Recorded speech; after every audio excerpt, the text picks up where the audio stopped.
Hello and welcome back everyone, we Weeb Online, and today I'm gonna start a new series, What If Naruto and Kyubi Fell in Love, Part 1. If you enjoyed this video, please give it a big thumbs up, and to watch more videos like this, subscribe to my channel and turn that bell notification on so you never miss an upload. Now wasting no more time, let's begin. A long time ago, there was a fox with 9 tails. Its powerful tails could destroy mountains and cause tsunamis with just one swing. People thought that this fox, which was called Kyubi no Yoko, was the most powerful thing on earth. It was a demon, and it and 8 others with different tails, numbered from 1 to 9, were called the Biju. But we don't know much about these beings, and things aren't always what they appear to be. Naruto Uzumaki was sitting by his window and watching people walk by on the street. He wasn't sure if he should sigh or cry. Naruto was a 5-year-old boy with blonde hair that wasn't like most blonde hair. His hair was a strange golden color that seemed to shine like the sun, and his eyes were a shocking shade of blue. But the most noticeable thing about his face was the 6 whisker marks that ran across his cheeks, 3 on each side. The blonde kid was alone in his apartment. He was sitting on his bed with his knees pulled up to his chest, as he did every day.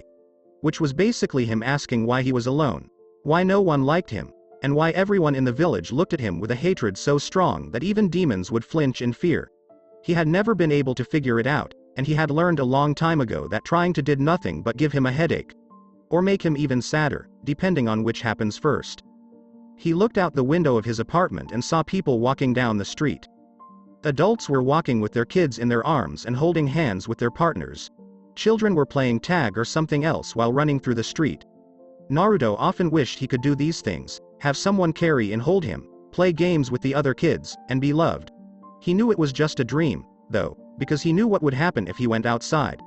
In the whole village, there was only one person who was kind to him. Just then, someone knocked on the door. Little Naruto ran to the door and opened it with a smile. Oji-san, he called out to the old man who was standing in his front doorway. Hiruzen Sarutobi was in his mid to late 60s and was getting old. He looked like a grandfather because he had graying hair and a wrinkled but friendly face. He was dressed from head to toe in a long, white robe with a red lining and a big white hat with the kanji for fire on the front. Hello, Naruto-kun, Sarutobi said with a laugh at the boy's excited greeting. He knelt down and messed with the boy's hair, which made the young blonde laugh. Even though the boy tried to knock the hand off of his head, he liked the small show of affection because he didn't get it very often. Something Sarutobi already knew a lot about. I heard today is someone's birthday. You remembered, Naruto said with a big smile to the one person who had never made fun of him. Sarutobi was the only person who had ever been nice to him. He came to see him when he was in the orphanage and gave him this apartment after some drunk villagers beat him up. The only person who didn't dislike Naruto was him. Of course I remembered, said Sarutobi with a smile. How could I forget? You've been yelling about it for a week now. No one else even cares to find out when my birthday is. Naruto blushed before his good mood started to fade a little. Sarutobi cringed when she heard the blonde's voice. To get the boy to stop frowning, he stood up and held out his hand. Why don't we go out and spend some time in the village to celebrate your birthday? There's a festival going on today that I think you would enjoy. Naruto's eyes got cloudy, and he shook his head. I don't know if I want to. Why not? Sarutobi asked with a frown. You enjoyed the last time we went out, didn't you? The truth was that Naruto didn't, and the last time they went out, he was given a dirty look. But he didn't want his Oji-san to be worried, so he quickly pushed aside his own worries. You're right. Let's go. Naruto grabbed Sarutobi's hand and started pulling her behind him, which made Sarutobi laugh. Sarutobi frowned when he saw the ice cream vendor Naruto, and he had just bought ice cream from had a big frown on his face. The man wasn't even trying to hide it from the Hokage, so it wasn't hard to see. He sighed and looked at Naruto, who was happily eating his big, triple-scoop chocolate fudge sundae.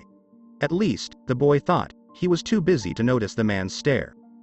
Come on, Naruto-kun, Sarutobi said, why don't we try out some of the games here? Before they moved into the crowd, Naruto said, okay. Everywhere they went, the same thing happened. People would bow and smile at Sarutobi before they noticed the little blonde girl he was with. Then they would scowl and glare, showing a hatred and meanness that shocked and depressed the old man to his core. As Naruto showed him around, he tried not to let that bother him. They played games like catching goldfish and a throwing game where you could win a prize if you broke 3 bottles. Many of the vendors made it clear that they didn't like having the blonde in their booths, but since Sarutobi was there, no one tried to do anything. But not everyone was as tolerant of Naruto's being there. Hey, Takeshi, look at that damn demon. He's walking around like he owns the place.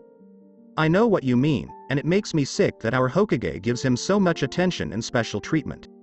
It makes you wonder what if the Kyubi has some kind of spell over the Hokage? Do you think it's possible? He may look old, but he's the strongest ninja in the village. So was the Yondaime, and look what the Kyubi did to him. You're right. But what should we do? Hey, some of my friends are getting together tonight to mourn the deaths of their loved ones. At least, that's what everyone thinks is going to happen. Instead, we plan to get rid of that demon once and for all. We won't let him walk around like he owns the place anymore. But wouldn't the Hokage notice when he goes missing? You know how the old man feels about the Kyubi. Don't worry about it. My friend is on the council, and when I told him what we were going to do, he said he would convince the other members to put the old man in a council meeting. With him out of the way, no one will be able to stop us. The ninja who aren't getting drunk are patrolling the festival, and no one will even be near the demon's apartment. So, are you in? That sounds like a good idea. I'm in. Naruto woke up in the middle of the night to the sound of his door and windows being broken. The blonde jumped out of bed just in time to get to his feet before the door to his room was kicked in. Two men were standing in the doorway, but they were only there for a second before they rushed into the room and went straight for Naruto, whose eyes went wide. Naruto asked as he moved away from them, What do you people want? He knew what they wanted, because this wasn't the first time this had happened. When he was living on the street, it happened to him a few times, but he thought he would be safe now that he had an apartment. Shut up, demon. You don't get to ask questions. One of the men yelled, spittle flying out of his mouth. The smell of alcohol on his breath and the way he was swaying showed that the man was drunk. But Naruto didn't know or care. When the blonde tried to run away, both men grabbed him. Naruto started to kick and scream, either to get away or to get someone's attention so they could help him. Even after everything that had happened, it was too bad that Sarutobi still had so much faith in his people to do the right thing. If not, he might have sent an Anbu guard to protect Naruto. Unfortunately, they were all busy somewhere else right now, making sure that nothing bad happened during the festival. Naruto was pulled out of his apartment, where about a dozen other men were waiting. As soon as the two of them came out, people started cheering, and Naruto's suffering began. Naruto screamed, "Ah!" and cried as a kunai was used to nail his hands to a wooden fence. His feet were about 4 inches off the ground and his hands were above his head. Blood was starting to come out of the wounds on his palms and run down his arm, chest, and back. Why are you doing this? Naruto asked with tears running down his cheeks and his teeth clenched. Why? Why? Yelled one of the men. Because you killed our loved ones, that's why. Naruto yelled, but I didn't. He didn't know what to say to make people understand. Like hell you didn't. Yelled another man. He shoved the man who put the kunai through Naruto's hands out of the way and punched the blonde in the stomach. As all of the air was knocked out of Naruto's lungs, he gasped in pain and started to cough. That childlike face you have won't fool us, demon. We know that all kitsune are tricksters. Well, guess what? Soon, people in the crowd started taking turns hitting the blonde with their fists and feet. They hit him in the face, in the stomach, in the ribs, and one of them even kicked him in the crotch, saying things like, demons shouldn't have kids, or some other nonsense.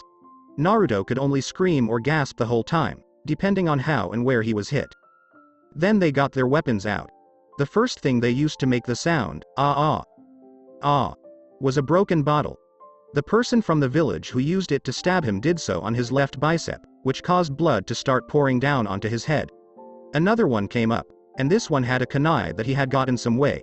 He put it to the little blonde's face and started carving out his whisker marks. He didn't just cut them open enough to let blood out. He cut all the way through the skin until you could see the muscles of his jaw. Blood ran down his cheeks and made a thick stream along his chin that looked like a small waterfall. Even though the boy's screams got louder, it seemed to make the villagers more angry.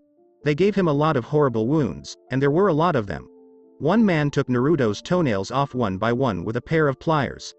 Another person burned him on the chest, face, and stomach with a hot branding iron that is usually used on cattle.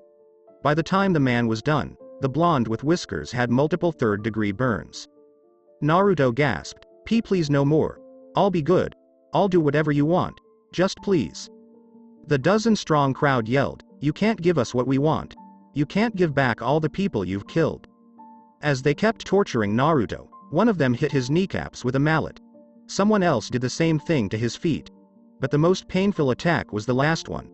A man came in with a pitchfork and stuck it right in his stomach. He was more specifically stabbed right where the seal was. Naruto kept crying, "Ga hhhhhhhhh. Ah ah." If the Yondaime sacrifice festival hadn't been going on and the council hadn't been able to get the Hokage to come to a meeting, they might have been caught. If the villagers hadn't been so drunk, they might have seen Naruto's blood make the seal appear. As it was, the Hokage was not there to protect the demon, and the place they had chosen to get rid of Konoha's stain was empty of all life. They thought that they had all the time in the world. The tortures seemed to keep going on until Naruto was nothing but a blob of bloody, beaten flesh that barely looked like a person. Before darkness took him, the last thing he saw was a hammer smashing into his face and sending him into nothingness. If the villagers had been more alert, they might have seen the second seal on top of the first one. This was a temporary security measure put in place in case the main seal was ever broken. They didn't, though, and they would soon pay for it. The people in the village cheered because they thought the Kyubi was finally dead. But as this cheer got louder, a burst of red energy came out of the lump of raw flesh. Red chakra shot out of the blonde and formed 9 tails, which then shot out and pierced each of the villagers. It happened so quickly that the villagers didn't even notice. They couldn't even scream as it burned through their skin, muscles, organs, and finally their bones. Soon, all that was left of the villagers was dust that blew away in the wind. Naruto would be found by an Anbu officer who was doing a routine sweep of the village after most of the people had gone home. This would happen sometime during the night. The red energy wouldn't be visible or noticeable anymore, and the blonde's only injuries would be broken bones, puncture wounds from the kunai, and a very bad head injury. When Naruto opened his eyes, he seemed to be in a sewer. He thought at least that it was a sewer. The walls were gray and boring, and there were cracks and pipes that lit up with blue energy going in every direction. When Naruto stood up, he saw that he was in water up to his knees, but his clothes and body were still completely dry. Naruto stood up and tried to figure out where he was by looking around. It didn't look like any other sewer he had been in before, and he had been in every sewer in Konoha while trying to get away from drunk people who sometimes chased him. The young blonde looked up and saw a pipe on the ceiling that was different from the others. While all the other pipes lit up blue, this one did not. It was more like a deep red glow, and it was the only one that led in a direction he could go. He chose to go with it. Naruto was eventually forced to stop because he was staring at a large cage with strange black symbols that glowed with purple energy along the bars. In the middle of the cage was a piece of paper with a strange symbol on it that he had never seen before, but it looked like something the old man with the pointy hat would draw, so he wondered if the old man had been down here and drawn it. Naruto said, hello, and waited for a response. For a second, there was nothing.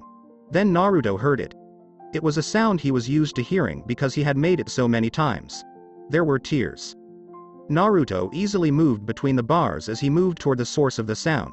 He was surprised when he got there. He saw a girl in front of him who seemed to be about 10 years older than him.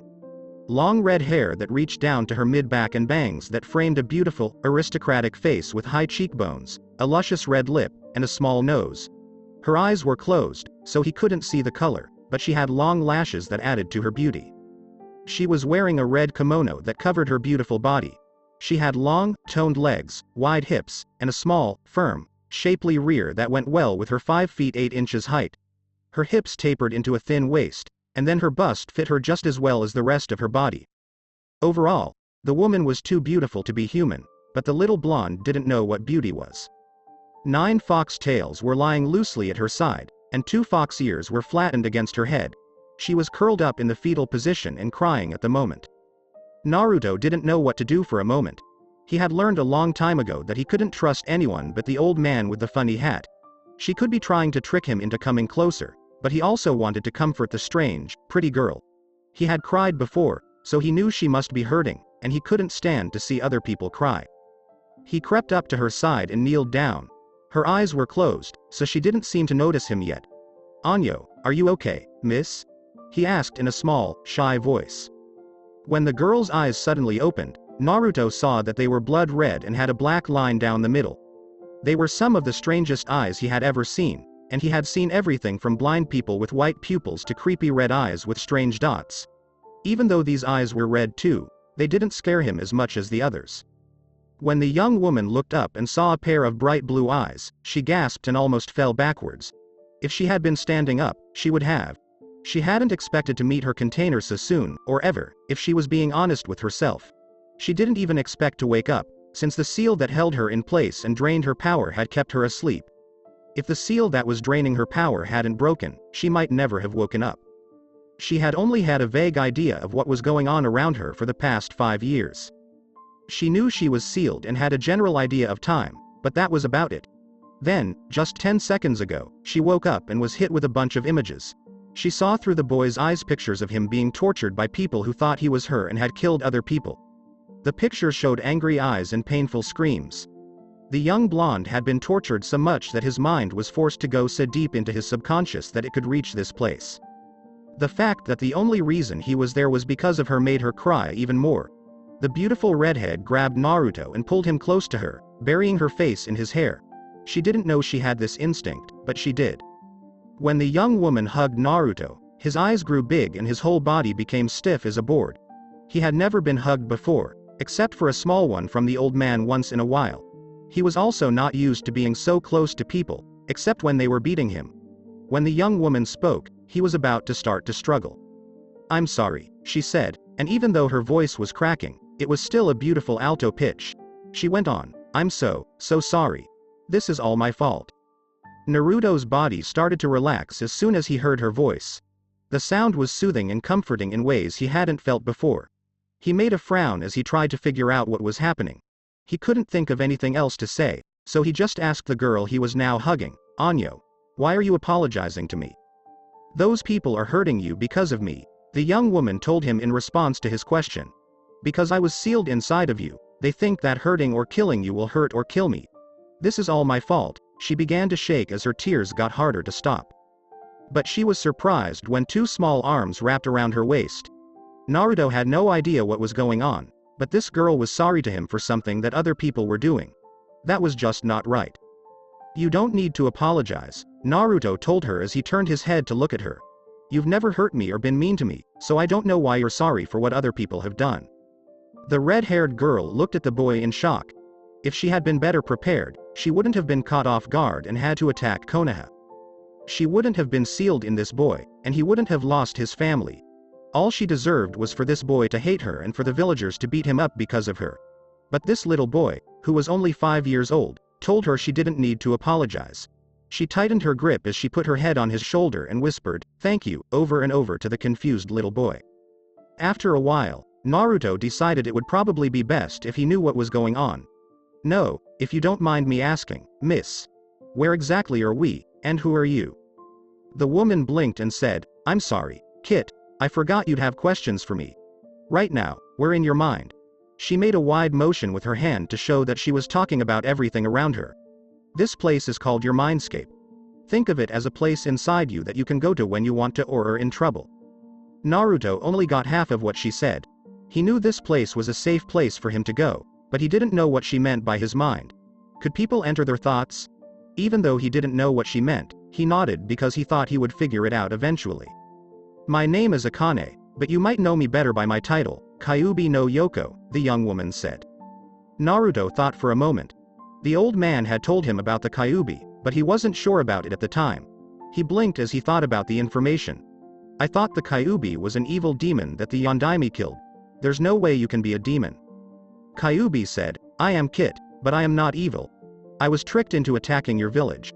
This was at least partly true, but the boy wasn't ready to hear about the dangers he might face now that she was sealed in him. "As for Yondaime, he did beat me in a way, but he couldn't kill me. Demons like me can't be killed by humans, so he did the next best thing by sealing me into a newborn baby." "Sealed?" Naruto asked, not really sure what that word means. "Yes, I am inside of you," Akane said. She was thinking about how to explain the art of sealing, or at least how it related to their situation, to a 5-year-old. She shook her head. There wasn't much she could say that the boy would understand. "For now, all you need to know is that I am in you." "So you're sealed inside of me?" he asked. Akane nodded, and the little blonde tried to figure out what that meant. If she was the Kyubi, as she said, and she was inside of him, then, is the reason those villagers hurt me because they think I am you? He asked, because that was the only thing he could think of. Why else would they want to hurt him if they didn't think he was possessed by a demon? As she nodded, the redhead bit her lower lip. Well, that's just stupid, Naruto snorted. Wah, Naruto said. How can I be you if you're right here? As if that made sense of everything.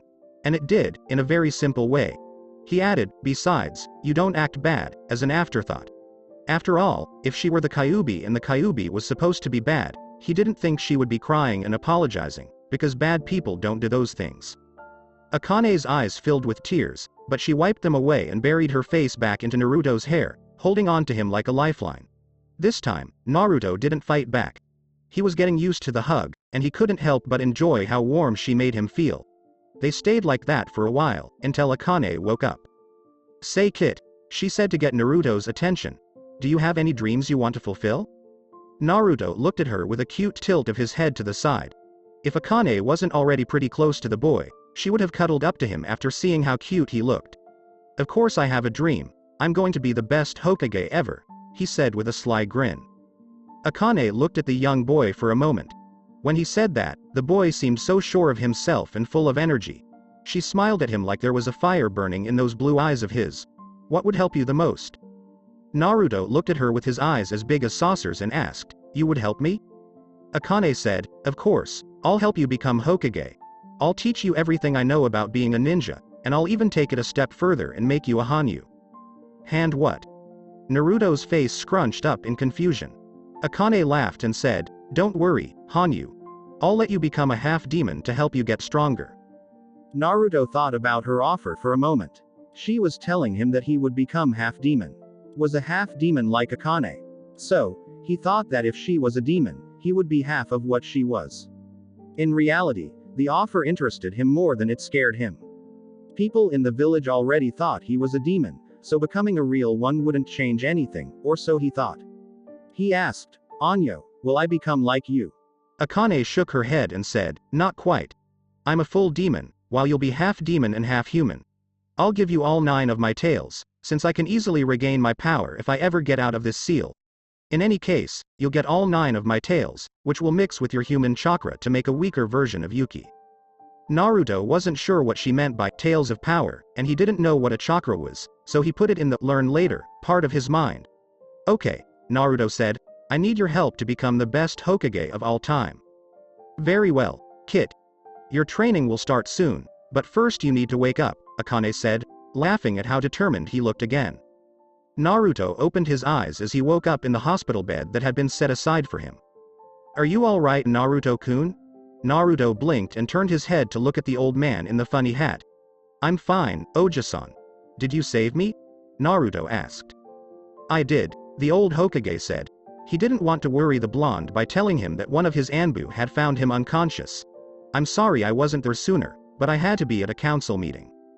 Sarutobi frowned and thought, I think they did that on purpose so they could try to get rid of him. If he had more proof that they were doing wrong, he might be able to do something. If they hadn't been able to get so much power, none of this would have happened. He sometimes cursed Yondaime for dying, saying that if he hadn't died, the jerks on the council wouldn't have gotten so much power. Not because they had taken over his power, but because Yondaime's death gave them enough power and influence over the village that they could hide their tracks very well. That's okay, Oja-san, it's not your fault that people are bakas, Naruto said. Sarutobi looked at him strangely for a minute when he said that strange sentence. Even though he had only been beaten so badly a few times that he had to go to the hospital, he had never said anything like that. Normally, it would be written off as something a child might say once in a while.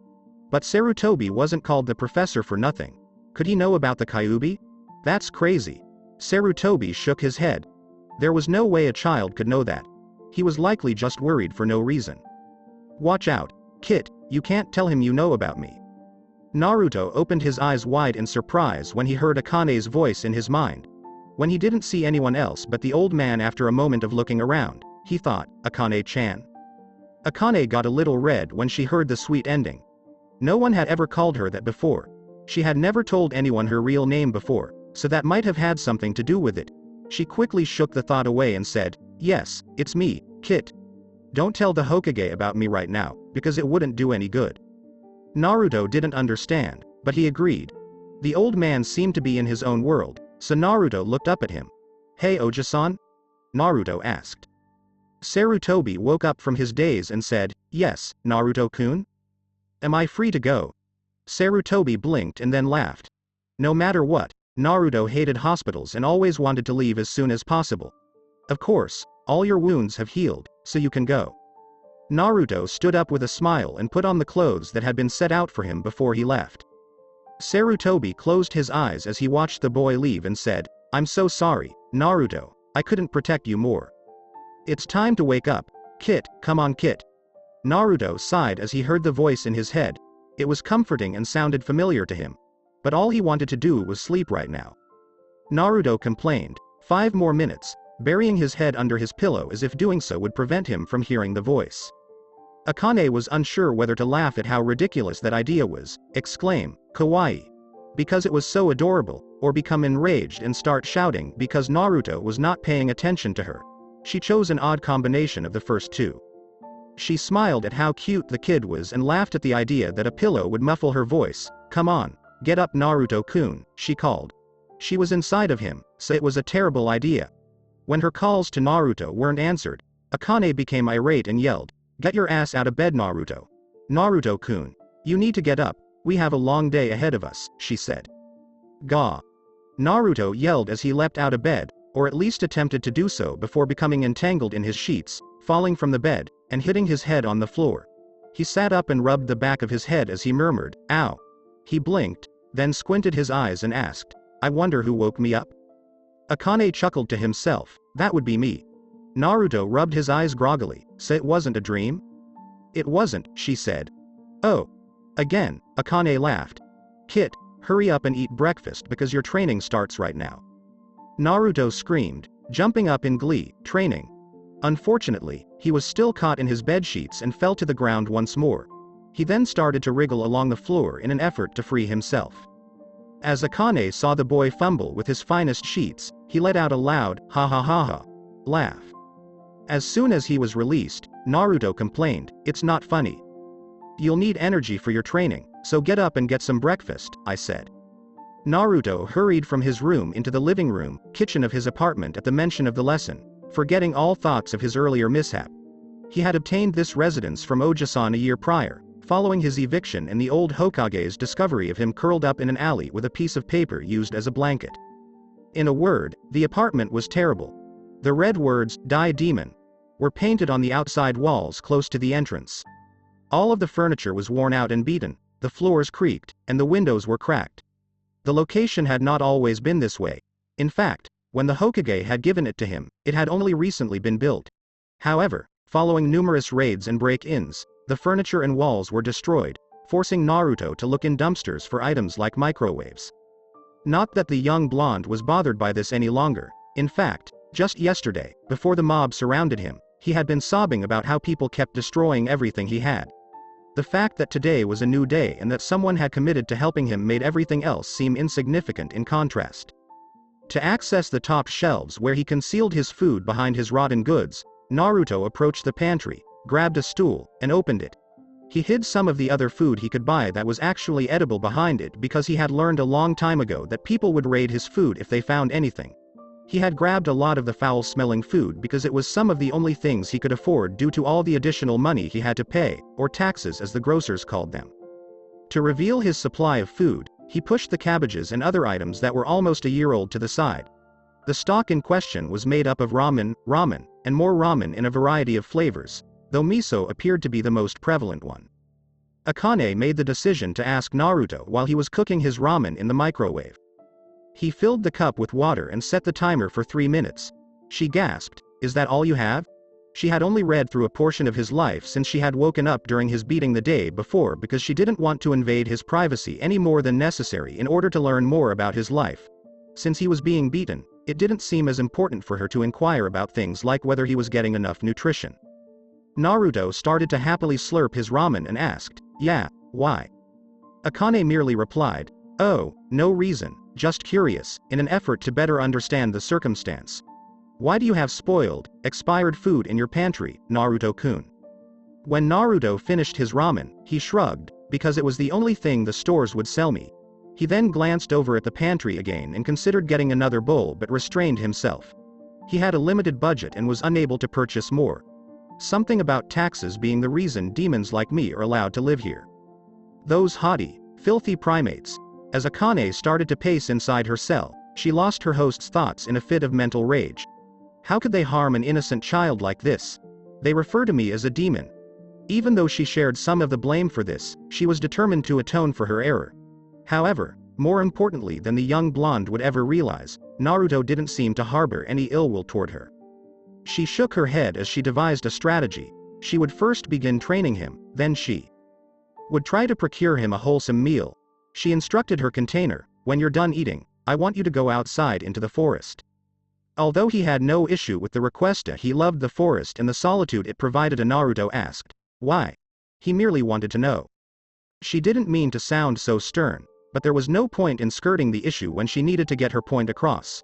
"So I can begin your training away from prying eyes, because if people discovered you getting stronger they may try to kill you," she said. "KK, I'll head out right away," gulped Naruto. The young blonde walked through the Konoha forest and soon found himself surrounded by trees. While he was unsure of exactly how far he had traveled, he was aware that it was probably further than he had ever traveled before. With his approval, Kyubi was extending her senses outside the seal in his mind so she could make sure no one was nearby. "Okay. I believe that this is going too far, Naruto-kun," she said. "We'll start your training after you sit down now." As instructed, Naruto went in search of a nice tree to lean against and asked, "So what am I going to be doing, Akane-chan?" She informed him, "You will be learning the first and one of the most crucial steps for any ninja, accessing your chakra." He rubbed his confused head and asked, "What's chakra?" "Not chakra, Naruto-kun, chakra," Kyubi clarified.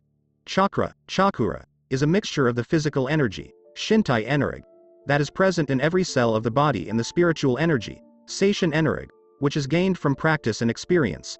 Once mixed, it can be channeled through the chakra circulatory system. Think of it as a system much like your bloodstream, to any of the 361 chakra points. Most ninja have a natural affinity to one type of chakra, but they have the ability to create elemental chakra independently of their own affinity. There are 6 basic types, each stronger and weaker to another. 5 have been shown so far, but their relations, weaknesses, and strengths to each other are all unknown. The most common product is elemental chakra, which is used to perform elemental jutsu.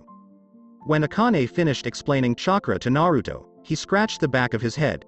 If the red-haired woman had broken the seal, she would have noticed the expression of utter bewilderment on his face. He said in a sheepish tone, "Right, so what is chakra again?" At his words, Akane fell forward, forcing herself to sit, and she pinched the bridge of her nose. "You don't know what chakra is, do you?"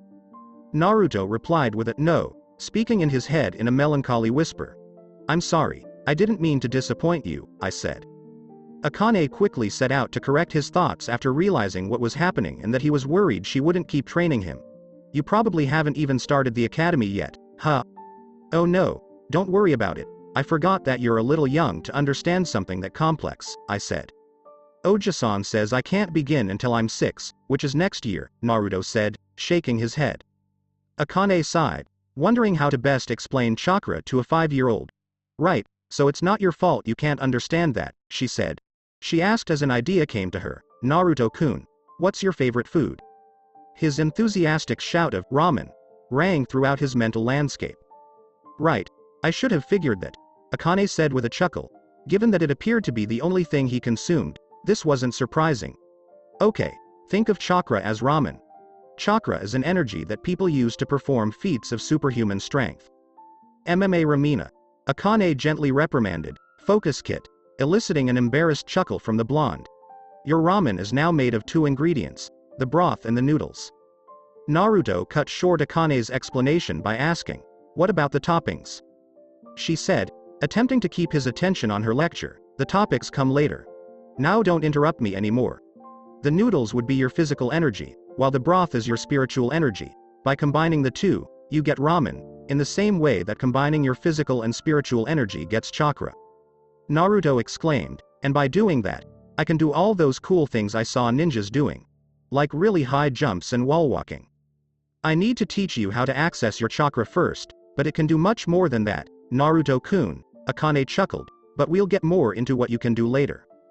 Oh, Naruto said, displaying a brief moment of disappointment that quickly vanished. How do I get to my chakra? Naruto blinked a few times at what he thought was an odd request but followed instructions. First, I want you to sit in a cross-legged position with your back straight and pressed against the tree, the teacher said.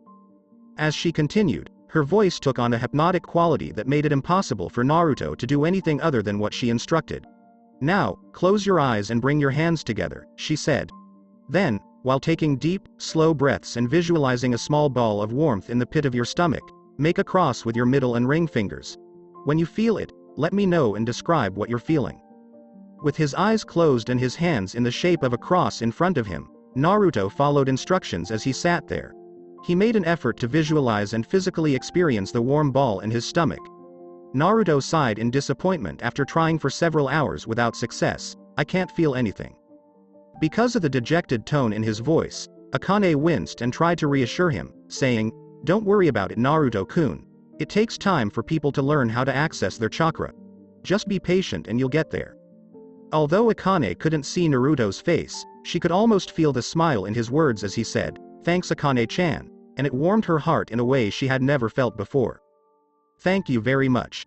A growl from Naruto's stomach broke the peaceful exchange between the student and teacher. He laughed and absent-mindedly rubbed his stomach. Hee, I guess I'm hungry. I can hear a stream nearby. I want you to go there and catch some fish, Akane grinned while rolling her eyes. Naruto was perplexed by the request and asked, "Why do you want me to do that?" Akane answered obliviously, "So you can eat them of course," blind to the horrified expression on Naruto's face. "But they're alive. Why would I want to eat one?" Akane blinked in disbelief at the horrified tone in his voice and replied, "Well, yes, they are. But when you kill them, they won't be." Naruto yelled, "Kill them." His voice rumbled through the mindscape, making Akane shudder. "Why? Would you like me to kill an animal that is in need?" "Of course, you can eat them.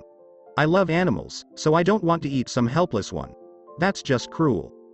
People believed that Akane was a demon despite the fact that she actually blinked for several minutes before snorting.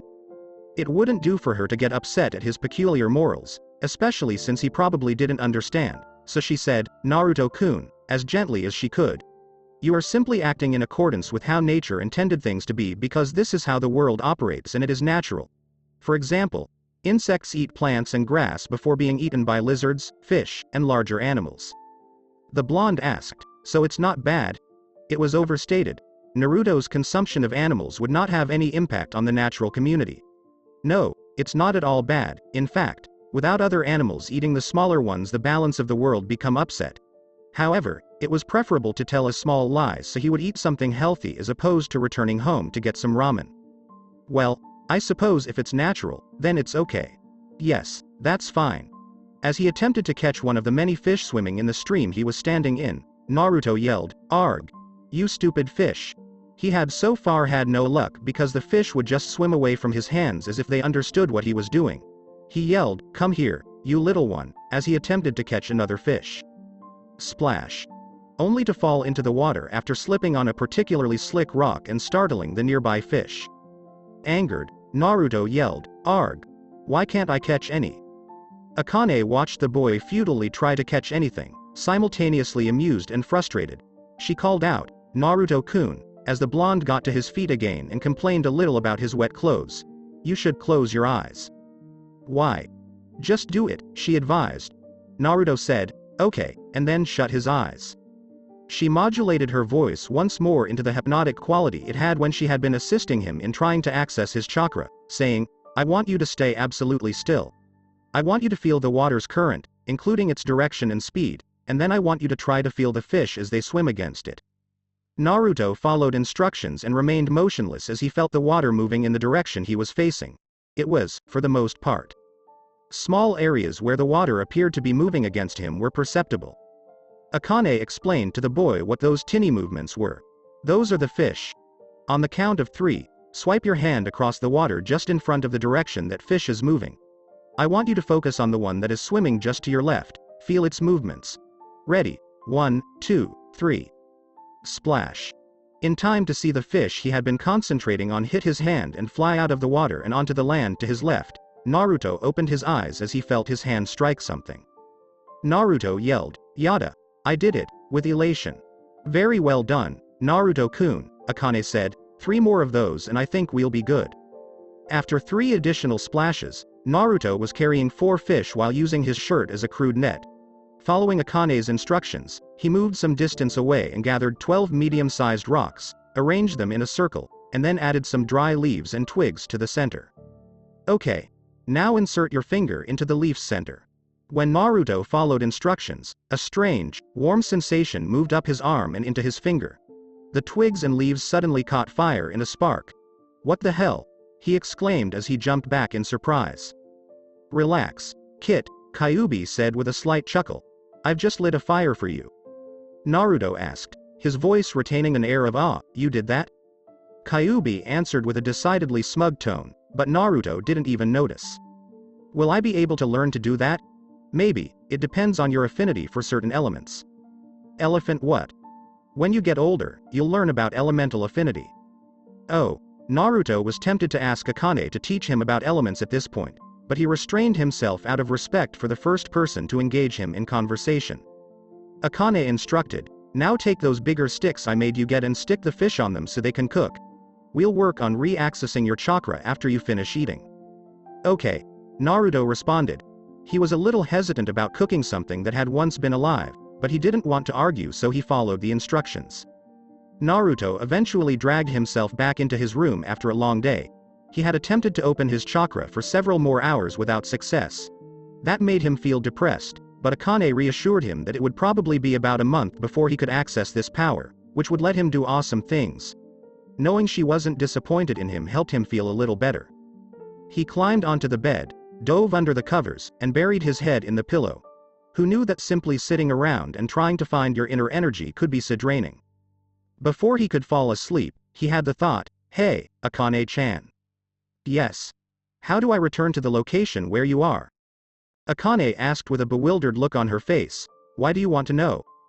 He said with a slight blush of embarrassment, "I was hoping to visit you." "Oh," he said, appearing to forgive her for what she had done to him. Akane had not anticipated that he would actually want to see her again. Unusual comfort came from realizing she was mistaken. "Well, all you have to do to return to your mind is close your eyes and imagine returning here." "Okay. Many thanks." Naruto then retired to bed. When he opened his eyes once more, Akane had brought to mind the glowing pipes of the sewer, not his cracked ceiling. He got to his feet and wondered how long he had been lying there. He didn't feel the least bit sleepy, so it must have been a while. He dismissed his irrelevant thoughts and moved on to the cage where Akane was kept by shrugging them off. He yelled, "Akane-chan," as he entered through the bars. Before he heard footsteps, he turned to look around. Akane stepped into the strange light that seemed to surround Naruto so he could see her and asked curiously, "Naruto-kun?" She cocked her head. "What are you doing here? Didn't you go to sleep already?" Naruto responded, "I already did sleep," perplexed by what she was referring to. Though he couldn't remember returning, he must have slept since he wasn't tired. After giving him an odd look for a moment, Akane realized that he probably wasn't even aware that he had entered the seal just after asking his question. He most likely didn't even realize they were inside of him. Instead, he most likely believed he had teleported to another location. She grinned because she found the idea amusing. She sat down and spread her tails. "So what are you doing here?" Before settling down next to her, Naruto hesitated briefly. "I was just wondering, if you would tell me about yourself," he said. Akane, who was once more taken aback by this strange boy, asked, "About myself? You want to know about me?" Akane's shoulders slumped in depression at that, but Naruto's subsequent words shocked her. "Yeah. I mean, all I've ever heard about you was how you were this evil demon who attacked our village." He looked at her with those absurdly big and innocent eyes. "But that can't be right. I mean, you've been so nice to me, and you're smart, and really pretty." The only thing the red-haired vixen could do to prevent herself from glomping the boy was bite her lower lip. He concluded, "There's just no way you can be evil like everyone else says." She was the strongest Biju on the planet. How this boy could make her cry like this was beyond her. She made an attempt to wipe the tears away before her young friend noticed, but she was apparently not quick enough because Naruto saw the tears, his eyes widened, and he misinterpreted them. Oh my god. I'm so sorry, I didn't mean to make you cry. I'm really. Akane covered his mouth with one of her hands, muffled his speech, and grinned at him while wiping her eyes with the other. She reassures him, Naruto-kun. These are good tears. They are tears of happiness. Naruto asked, so I didn't make you sad? Because he didn't want what might have been his first friend to become upset. She gathered him into her arms, said, no, you didn't make me sad, placed him on her lap, and cradled the back of his head against her breast. The situation would have likely sent him flying and caused geysers of blood to shoot out of his nose if he hadn't been an innocent child. Naruto slid deeper between her breasts, his thoughts only focused on how cozy he felt in this position. What do you want to know? Akane asked as she placed her head on top of his. Everything, Naruto replied, I want to know everything about you. The childish enthusiasm in his voice made Akane chuckle. He was a child after all, so it made sense. I can't tell you everything there is to know about me because it would take years, if not decades, to do so, she replied. Akane continued to laugh as Naruto pouted, but I think I can tell you a story about some of my travels. The enthusiastic blonde asked, what kind of story? Well then, why don't I tell you about a friend of mine named the Inu no Teisho and his 2 sons, Akane said with a smile. Naruto-kun, crooned Akane in a sing-song manner. Naruto muttered, I'm up, but his sleep-drunk mind prevented him from remembering to speak internally. He slowly stood up, stretching his arms above his head as he yawned and smacked his lips to moisten and dry them. He stood motionless for a brief period of time before receiving a gentle mental nudge from Akane telling him to stand up. He got out of bed and started his daily activities. The young Uzumaki had developed a routine since he first met Akane and began working on opening his chakra. Wake up, eat ramen, meditate in the forest, eat whatever he was able to catch, meditate again, eat more, then go home and enter his mindscape where he would converse with Akane until he passed out in her arms. Even though the training went well, he thought the last hour of the day was the best. Naruto slurped his morning ramen and asked, so what are we doing today? Yesterday, he had only recently been able to access his chakra, which was very exciting for the blonde and had him jumping around for the rest of the afternoon. Akane struggled for almost 3 hours to calm him down. She wasn't much better because she had been just as ecstatic for the blonde. Akane informed him, today we'll start the next phase of your training. Go to our usual spot in the forest and we'll start. Asu. Naruto uttered as he finished his meal and threw the used chopsticks and empty cup into the garbage. As the blonde exited and shut the door behind him, Akane made a mental note to make him clean his house when he got home. Since he no longer had anything of value and it wasn't like it had ever prevented burglars from breaking in, he left without locking it. He ignored the angry looks and scowls that were directed at him as he ran down the street. The villagers' glares at him were less than meaningful now that he had someone who cared about him. Soon after, Naruto had stopped in the clearing he had been using and asked, okay, so what now? As he ran through the trees. As Naruto sat in his usual spot and listened to the demoness speak, Akane said, now we'll start the second step, molding and controlling your chakra. The amount of each energy will vary depending on the type of technique the ninja wishes to perform.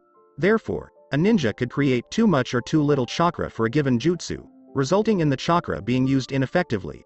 In addition, even if a ninja is able to mold the correct amount of chakra, if the jutsu is performed incorrectly, the chakra will still be used inefficiently. Yes, Naruto scowled and scratched the back of his head. Right, Akane murmured, needs to be simpler. Okay. She clapped her hands collectively. Why don't we just start with a chakra control exercise and I'll go into more detail behind the mechanics and theories of chakra later. Naruto-kun, I want you to grab a leaf and stick it onto your forehead. Channel your chakra to your head to hold the leaf there. Without even asking her a question, Naruto took a leaf from the floor and placed it to his head. He then started channeling chakra there before taking the leaf away. He was rather taken aback when the leaf, instead of sticking to him, flew off his head and shattered into countless pieces. He questioned, what happened? Of course he has so much it actually ripped the leaf to pieces. This is going to take some effort, Akane said. Of course he has so much it actually ripped the leaf to pieces. This is going to take some effort. She continued, you need to find the right amount of chakra to use in order to make the leaf stick, without saying that aloud. Okay. I think I get it, Naruto said as he snatched up another leaf and started working. Sticking a leaf to his forehead turned out to be more difficult than it appeared. Frequently, the leaf would fly off with such force that it was torn. It took him the entire 3 hours before lunch to make any progress at all. That progress consisted of the fact that now, instead of being torn to shreds by the force of being shot off his head, his leaf only flew about a foot away. It was a little disappointing that, by the time he was finished, he couldn't finish the exercise, but Akane didn't allow him to wallow in what he perceived to be a failure. She told him, "Naruto-kun, you did a great job. You have so much more chakra than most people, so this exercise is actually harder for you than for most people. It's also important to take into account your young age." As he ate the fish he had caught and some of the berries that Akane had said were edible, Naruto wondered, "So because I have more chakra, it's harder to control?" She paused before responding, "Yes, the more chakra you have, the harder it is to control it. Demons raise their young in a similar manner, and I think that's why humans start teaching children how to shape chakra at a young age, especially given that Yuki is more difficult to control than chakra." "Why is that?" you ask. Yuki from even the weakest demon is about 3 times more powerful than chakra because it is many times more potent and powerful than its human equivalent. "How much more powerful is your Yuki? How about you?" "Oh, about 100 times more powerful," Akane responded with a smile. The character Naruto said, "You must be really strong." Akane replied, "Of course," and Naruto saw a mental picture of the redhead smirking while flipping her hair over her shoulder. "Now, finish eating so we can begin your training. After all, I am the most powerful Biju in existence." Akane was unable to see Naruto's nod, so he quickly ate the rest of his meal before getting up. "So will I be performing the leaf-sticking exercise once more?" he questioned. "No, you'll be working out your body right away," Akane said. "Your physical prowess is another key to gaining strength, so I want you to do 100 push-ups, 100 sit-ups, 100 pull-ups, and 200 crunches. Then, you're going to run around the forest at full speed until I say stop." When she explained what he would be doing, Naruto's eyes widened to epic proportions and he exclaimed, "What? Whaat?" Many people stopped and shivered in fear at the sheer terror the voice contained as the scream reverberated throughout Konoha. When the shout came, Sarutobi had put down his beloved copy of Icha Icha Paradise and turned to look out the window. He shivered. "Why do I feel as though a loved one of mine is being tortured?" Akane corrected Naruto as he admonished him not to whine, telling him that the exercises were not too difficult. "You must follow my instructions if you want to be strong." The young blonde kid's shoulders appeared to drop as he said, but fine." The red-haired vixen encouraged her youngster, saying, "Now, don't be all down, this really will help you. I just want you to reach your goals." "I understand. Thanks, Akane-chan. Thank you very much." Soon, Naruto's new training regimen got underway. Every morning after breakfast, he would start doing exercises for chakra control. He struggled for almost a month to complete the leaf concentration exercise, which involves placing a leaf on your forehead. When that was finished, Akane ordered him to leave. The next step was climbing trees, which was much more difficult than leaf concentration. He had to walk up the surface of a tree while channeling chakra to the bottoms of his feet. If he did either too much or too little, he would fall off. In theory, it didn't seem too challenging, but in practice, it was much more challenging. The challenge with climbing trees was that it required more than just channeling the right amount of chakra to his feet every time he wanted to take a step. He had to actually cut the chakra to that foot, or else it would just stay affixed to the tree when he tried to pull it off.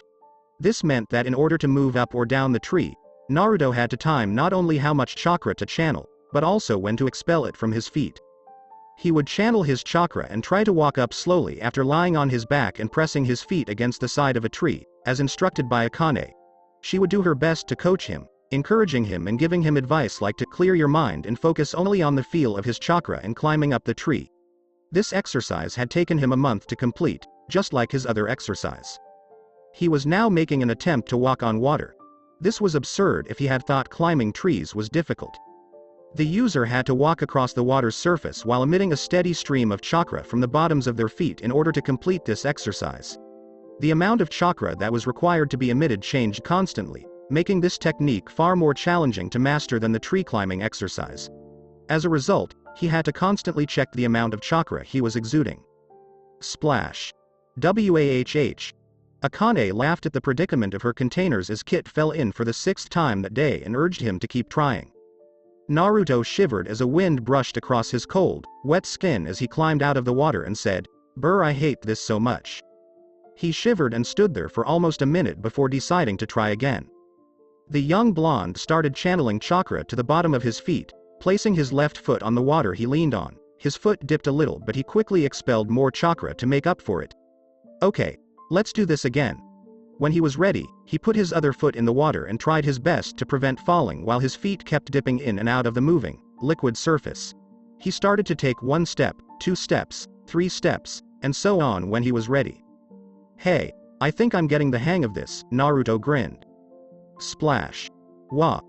Akane burst into hysterical laughter as the blonde fell in once more. Ha. Anyone else inside the seal would have witnessed the red-haired demon holding her stomach and laughing as she rolled around on the ground, tears of joy streaming down her face. Who would have thought it would be so fun to watch Naruto train? As he climbed back out, Naruto scowled, "It's not funny." Akane replied even as she struggled to catch her breath from all the laughing she had done. "I only wish I could see the look on your face, ha ha ha ha. It is too funny." Naruto whined in complaint. "Why is this so hard? You can't expect it to be simple," Akane quips as she manages her laughter. "You can't expect to just get it right away," said the expert. "This is the hardest exercise humans have, at least I think it is. I'm pretty sure they don't go into any of the other exercises." Naruto complained, "But it's been 2 months, the others only took a month." "Which only proves that this exercise is much more difficult than the others," Akane said. "Now that I've dried you off, you can go get some food." Naruto felt his entire body relax as Kyubi's Yuki entered his body. As the Vixen's Yuki warmed his skin naturally, his skin started to heat up and steam, drying off. The light red haze of Akane's Yuki poured through Naruto's coils and made its way out of the pores of his skin. "I love the feel of your Yuki," Naruto said with a satisfied sigh. "It almost feels as good as when you hold me." Akane blushed at his innocent words and asked, What? Since they first met, he had been saying kind things like that, and for some reason they had always given her face the burning sensation. No matter how much she thought about it, she couldn't figure out why those words from Naruto always seemed to have such an impact on her. Perhaps her body was finally starting to clock out. Just as well, because if Nibby found out, that damn Hellcat wouldn't let her hear the end of it. She shook her head, realizing that this wasn't the time to try to understand why this boy had such an impact on her. "Go get yourself something to eat, Naruto-kun, and then start working out." The answer is, yes, Akane-chan. The paperwork was finished, his secretary had no more to bring it to him, he had no ninja bothering him, and the council had been quiet since Naruto's birthday. Sarutobi slowly exhaled smoke from his pipe as he gazed out over the village. He was taking full advantage of the fact that days like this, where he could simply unwind, were uncommon by smoking his preferred pipe. Ah. This is how it is. As soon as he had those thoughts, Naruto Uzumaki burst through the door, shouting, "Oi! Oja-san!" loudly. It appears that he spoke too soon. Even though the boy had disturbed the peace and quiet he had been enjoying, Sarutobi grinned because the young blonde always made him happy. "Ah, Naruto-kun," he said. Since discovering the little blonde on his own, hiding from the elements under several layers of newspaper in an alley, Sarutobi has made it a priority to make sure Naruto gets at least one good meal whenever he can. "What can I do for you? You do know that it's not time for me to take you out to ramen for another 2 days, right?" Sarutobi frequently wished he could do more for the energetic youngster, but sadly his duties as Hokage frequently kept him too busy to spend more time with Naruto than once a month. He shook the ideas off and concentrated on the blonde. Naruto sat down on the chair in front of the Hokage's desk and said, "That's okay," swinging his legs back and forth like a child who couldn't get to the floor. "Actually, I'm here to make another request." Sarutobi raised an eyebrow in mild interest. "Oh? What do you need from me, then?" "Well, I was wondering if I could use your library to look up cool ninja techniques." Naruto grinned sheepishly and scratched the back of his head. "Ninja techniques?" Sarutobi asked, his expression a mix of surprise and amusement. "Naruto-kun, you don't start the academy for another 8 months, you'll learn all the ninja techniques then." Naruto replied, I know, but I wanted to get a head start, so I can prove to everyone how awesome I am." The boy was at least animated, Sarutobi thought as he chuckled a little. "I'm sorry Naruto-kun, but the Hokage library is only open to myself and those ninja who have my permission to enter. There isn't much I could do since you are not a ninja." Naruto asked, his wide, innocent eyes threatening to break Sarutobi's will. I can't even take a peek? He asked. Sarutobi apologized while trying his best to avoid meeting the blonde's eyes. However, if you really want to get a head start, you could always check out some of the books they have at the library. I believe they have a few books on ninja basics there. But it wouldn't be fair to the other students. Sarutobi flinched as Naruto muttered, "They won't let me enter," in a hurt tone that sounded like someone had kicked his puppy. "The woman there kicked me out before I could even enter," she said, "because demons don't deserve to learn." When the blonde looked again, his eyes were watery and had tears leaking from the corners of his eyes. When Sarutobi heard what someone had said to the young blonde, his rage increased dramatically, but he also felt his will weaken. What kind of person would say that to a child? They didn't realize how impressionable kids of Naruto's age were. If you tell a kid enough times that he's a demon, eventually he might believe it, and if that happened, Naruto would turn into everything this village hated and feared. It would become a prophecy that came true.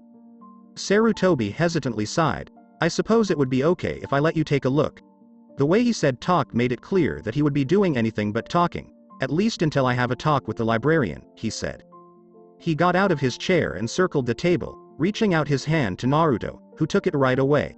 Sarutobi paused as they left the office and said, "I want you to contact Ibiki, and tell him he's to be at my office in 1 hour." "Yes, Hokage-sama," the young brunette replied, explaining that Sarutobi had hired her because she was one of the few individuals who did not appear to dislike Naruto, or at the very least, she managed to conceal it well and not let it get in the way of her work. Sarutobi motioned for Naruto-kun to follow as they started down the corridor.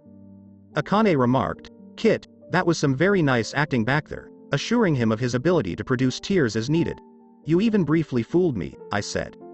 "I try to please," Naruto said cheerfully, "thanks Akane-chan." After reaching the end of the hallway, he and Sarutobi descended several flights of stairs, passed through a different hallway, and came to a stop in front of a pair of substantial double doors. Sarutobi set his hand on a door seal on the left and started directing his chakra there.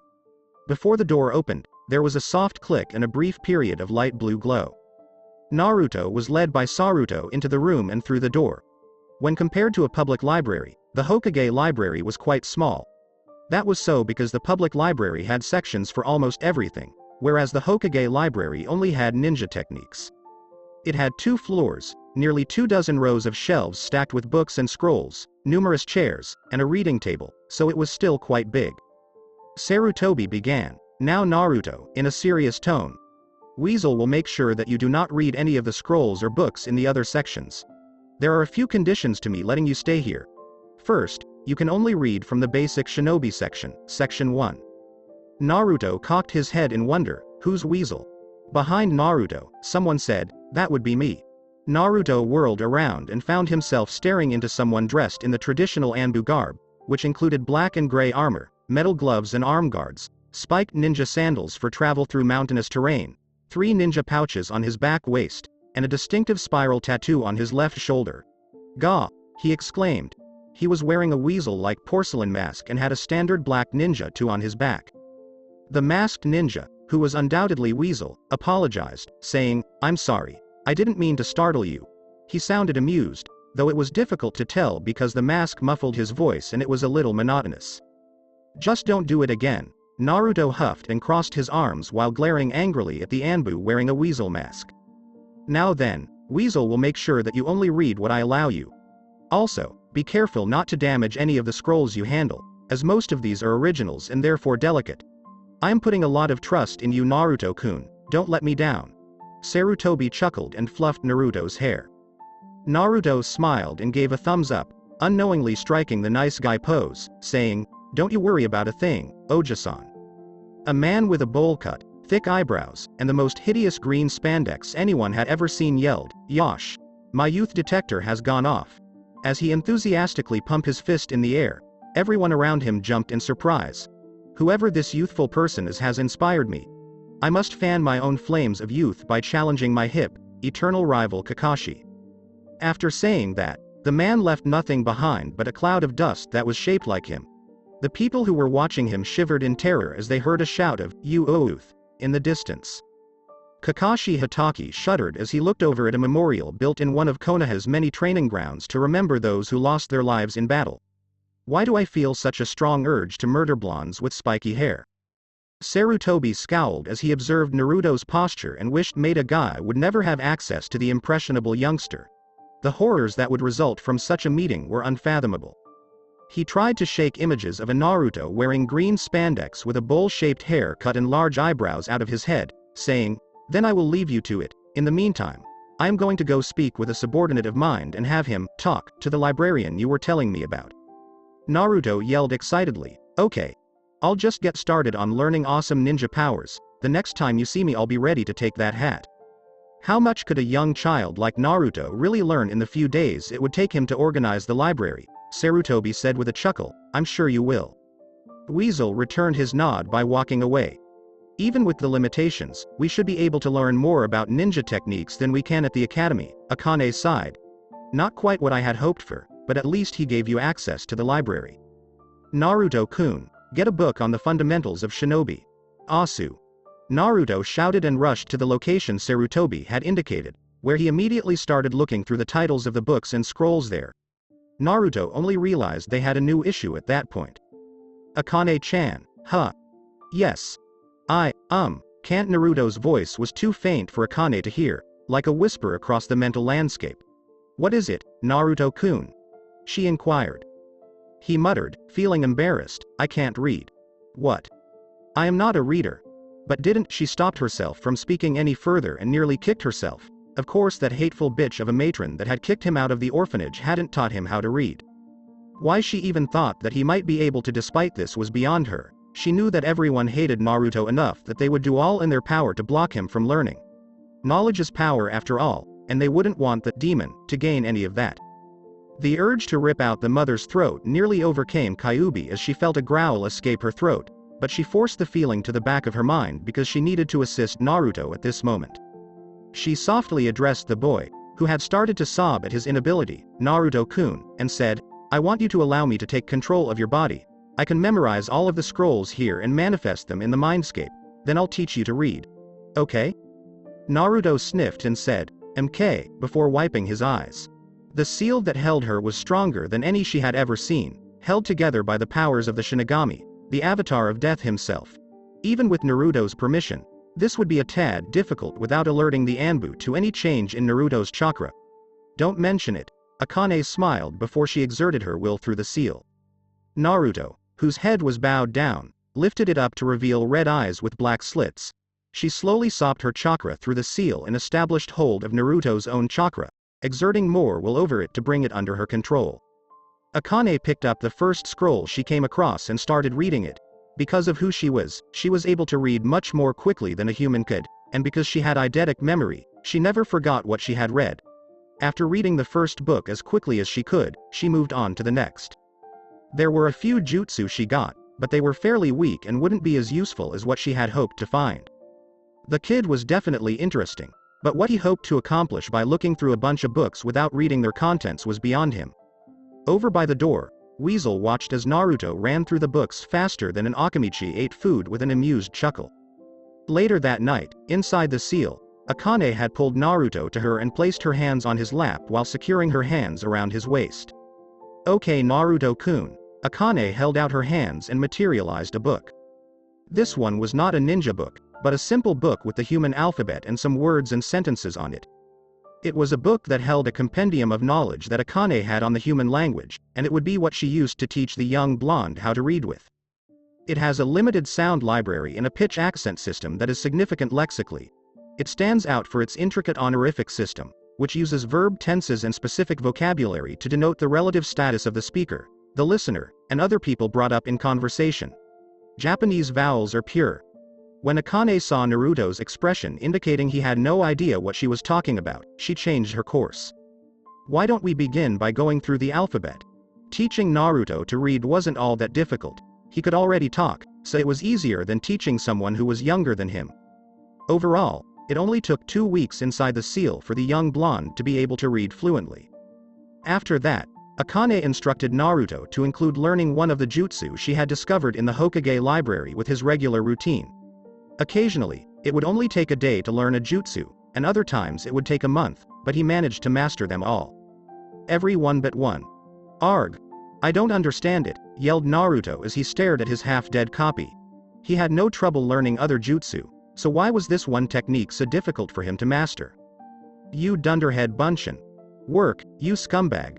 He repeatedly tried to create the clone jutsu, but each time he succeeded only in creating a half-dead copy of the original. Why can't I do this? Because you have too much chakra, answered Akane, who had been amusedly observing for a while before deciding to feel sorry for him. What? Excessive chakra? A perplexed Naruto inquired. Yes, you do recall that I warned you that having more chakra makes it more difficult to control it? Yeah, you said it was more difficult for someone with more chakra to use it, and if they didn't have enough control they would. That's it. Even with the tiniest amount of chakra I have, I was still using too much for this technique because I was overloading the jutsu. Yes, Naruto-kun, you're overloading this jutsu, but even if you had perfect chakra control, you wouldn't be able to learn this particular technique because the least amount of chakra you could emit would still be too much for you to handle, Kyubi said, pleased to see that her host was finally remembering and even applying the information she had given him. What do I do now? Still a little frustrated, Naruto questioned, I don't want to just give up. We just need to find a different technique that's similar to this one, something that allows to the same thing, perhaps even something even better than this technique, Kyubi reassured him. You can't really do much with this clone because it's just an illusion, after all. That would be fantastic, but how will we discover a jutsu that could take the place of the Bunshin? I already read all the books you memorized, but Oji-san won't let me into the Hokage library now that I can access the public one, asked Naruto. Something always came up sooner or later, all they needed was patience, so Kyubi said, we'll think of something, sure that something would come up to help them with this problem. She advised, why don't you go home now? Naruto channeled chakra into his legs and was soon hopping through the trees, making it out of the forest in only half an hour despite the 10-mile difference.